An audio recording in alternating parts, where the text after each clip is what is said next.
একটা ছেলেকে বলছে যে প্লিজ প্লিজ প্লিজ ভাইয়া আপনি বলেন আপনি অমুকের ছেলে অমুক, আমাকে বিয়ে করতে চান, এত টাকা দেন মহরে, আমি বলবো কবুল কবুল কবুল। এরকম হয় নাকি? অভিভাবক ছাড়া বিয়ে কি মেয়েরা এভাবে করে? রাস্তাঘাটে বের হয়ে বোরখা পরে বা বোরখা ছাড়া যা বলে যে প্লিজ ভাইয়া, হঠাৎ করে অপরিচিত কাউকে প্লিজ প্লিজ প্লিজ প্লিজ ভাইয়া ভাইয়া ভাইয়া ভাইয়া প্লিজ প্লিজ প্লিজ, কি হয়েছে, কি করতে হবে, হ্যালো আপা কি করতে হবে? তো বলছে যে এরকম কি বলে কেউ? মানে আমি জিজ্ঞেস করতেছি কেউ কি, কোনো মেয়েকে এরকম অভিভাবক ছাড়া কারা বিয়ে করে?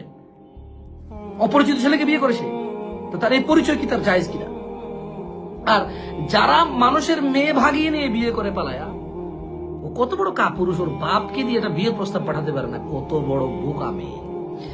এই মেয়ে কত বোকা, এই মেয়ে কত বোকা, এমন এক কাপুরুষকে সে বিবাহ করতে চায় যে তার পরিবার দিয়ে বিয়ের প্রস্তাব পাঠানোর ক্ষমতা রাখে না, যে তার বিবাহের এলান করতে পারে না, ঘোষণা করতে পারে না।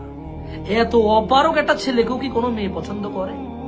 দরিদ্রতা কোনো দোষের কিছু না, রং কালো বর্ণের হবে দোষের কিছু না, কদ কাঠি একটু খাটো হবে বা উঁচু হবে দোষের কিছু না।